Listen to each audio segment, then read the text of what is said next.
with this. So I want to dive into a couple of these this episode. One of the next ones coming up. And the first one is 4 stages of marriage. This is a great tool, but like all the tools, we have our own twist. Validation versus keeping the peace. Why you need to stop talking about sex if you're not having sex. That it is the man's fault. Marriage sucks. I'm Cass. I'm Kathryn. You go in and you lay a boundary without connection, it breeds more disconnection. Why are you in this messy marriage? And it's not what you think.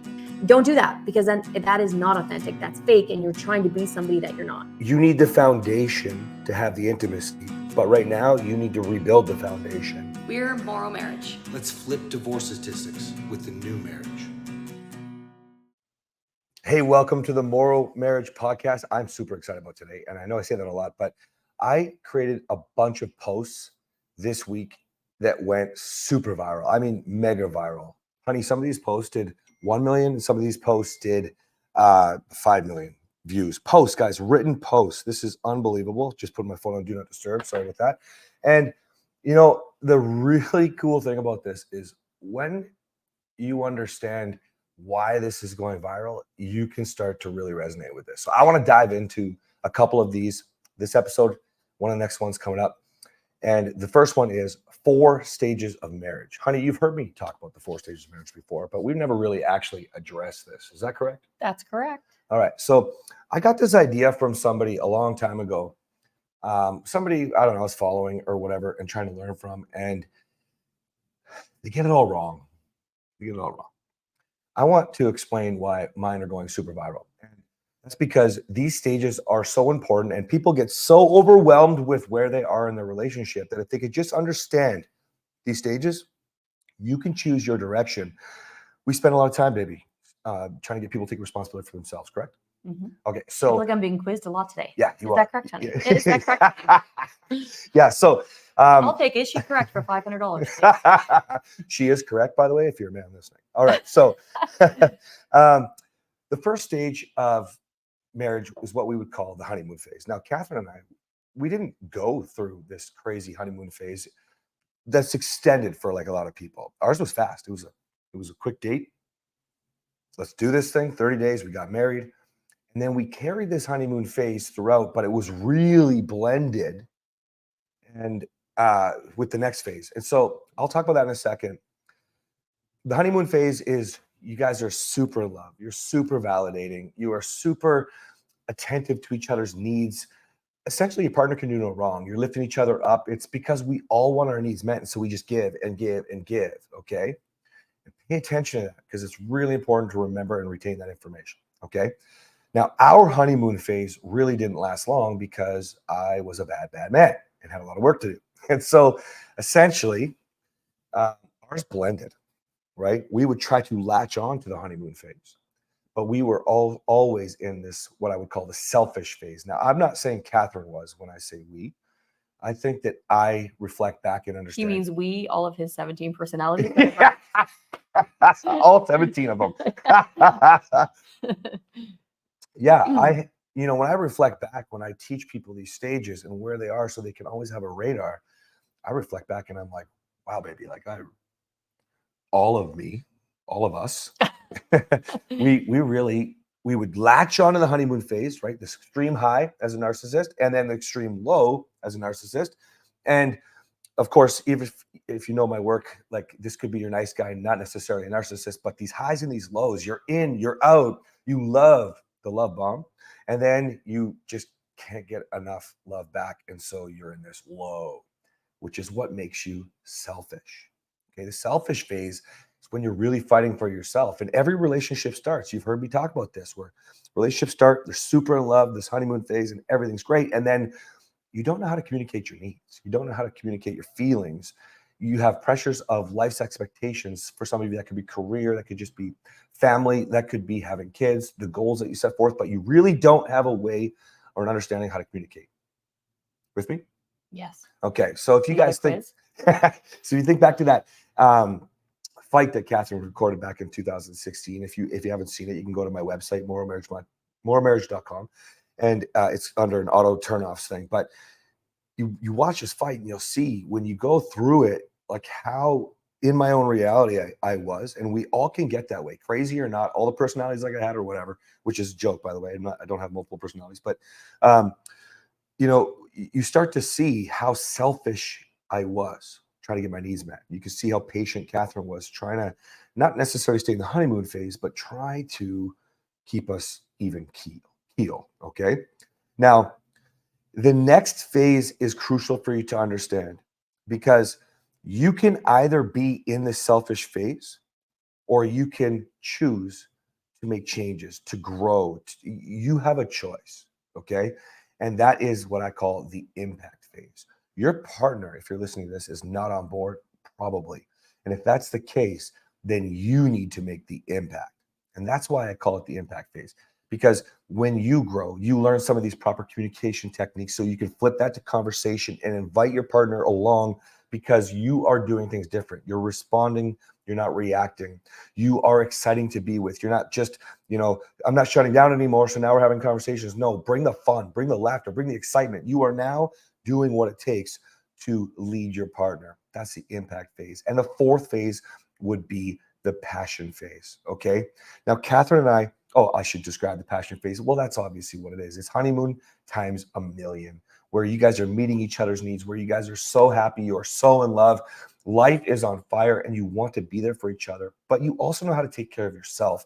And in that energy, you can then really feed each other. Okay. Now, Kathryn and I have different timelines on what we would call the impact phase. It's probably a lot to do with my reality. It's a lot to do with doing a lot of work on my own.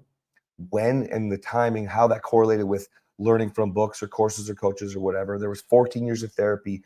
I used to think I had the gift of change. Clearly, I did not. I might say that now. Yes, you're very good at change now. Thanks, baby. So, but there was a point where, again, the rug got pulled out for me when Kathryn said, I'm not attracted, I'm not in love, and I'm settling. And I was like, what? I've done all this work. Back to being a little selfish phase again. Okay. Kathryn then did a lot of work for herself, started bringing some changes into the relationship. And so our timelines are totally skewed. Okay.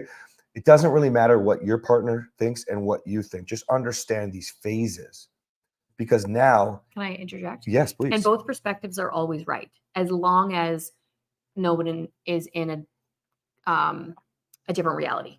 Okay. So if he has a perspective and I have a perspective, the way that I describe it is, if you're sitting in a room with your partner or with anybody else, and there's a flower in the middle of the room, on one side, there's one pink flower, and there's a lot of foliage, or whatever you call it, and leaves and ferns. And on the other side, you can't see the pink flower. So if I were to describe my perspective on the flower, I could say, maybe there's a picture on the front of the flower pot. I see the pink flower. I see some of the green leaves. And then the other person on the other side describes it as, I just see the nectar. No, you're sweet, honey. The other side, there's no picture on the flower pot. There's no color. It's just green and black and brown. But we're both right. But we're seeing things from a different perspective.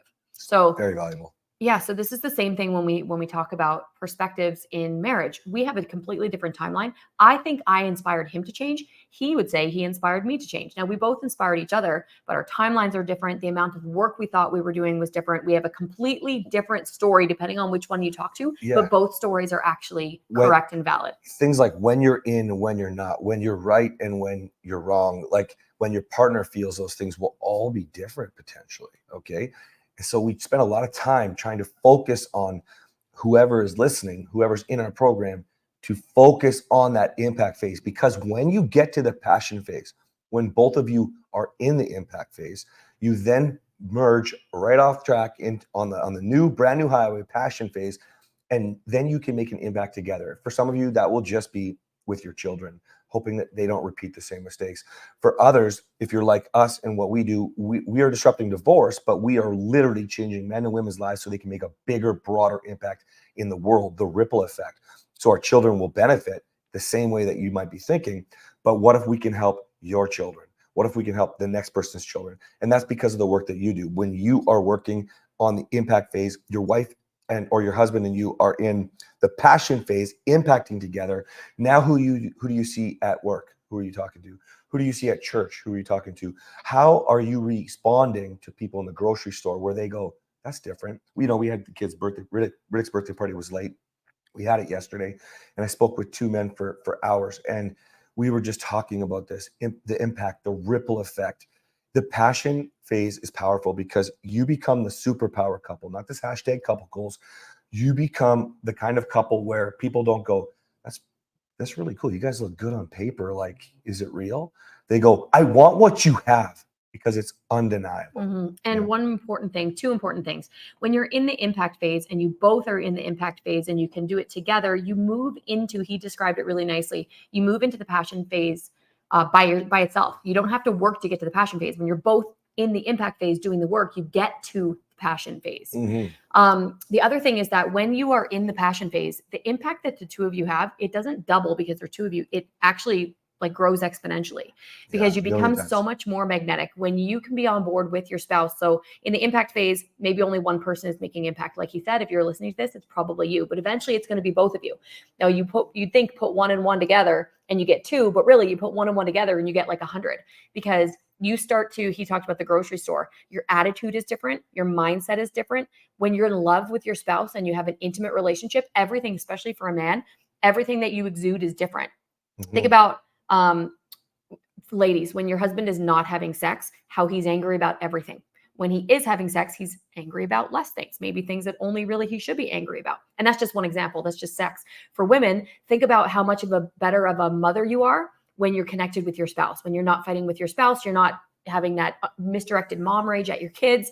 This isn't just impact times 2. This is impact times 100 because every person that you come into contact with not only gets you making that impact, but that atmosphere of having, whether or not your spouse is right there with you physically, your spouse is with you emotionally, spiritually, intellectually, and you make such a bigger impact. Oh, I love that. And if you think about the work that we're doing, like the people coming into our programs, the men and women, and the way that they want to partner with us with their impact so that we can go further, I think it's millions. It's millions. And mean that because it is a ripple effect.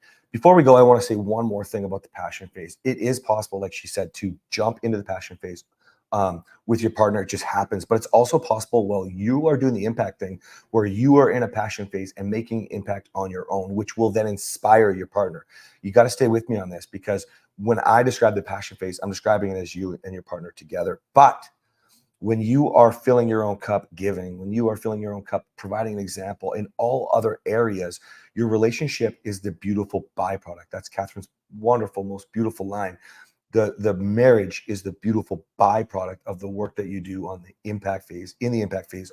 And what we do now, what I've really pushed with this moral momentum is the impact that you can create in the world with other things. And so other people that follow you, that get inspired, that is true passion as well. And you bring that energy back to your impact phase and you are going to light your partner up. And I mean, in a positive way. Like all I can say is you just got to try it. Get through the impact phase, get out of the selfish phase, start pushing into passion if your partner's not on board, and watch as the impact starts to happen, guys. All right. We'll see you next time. See you.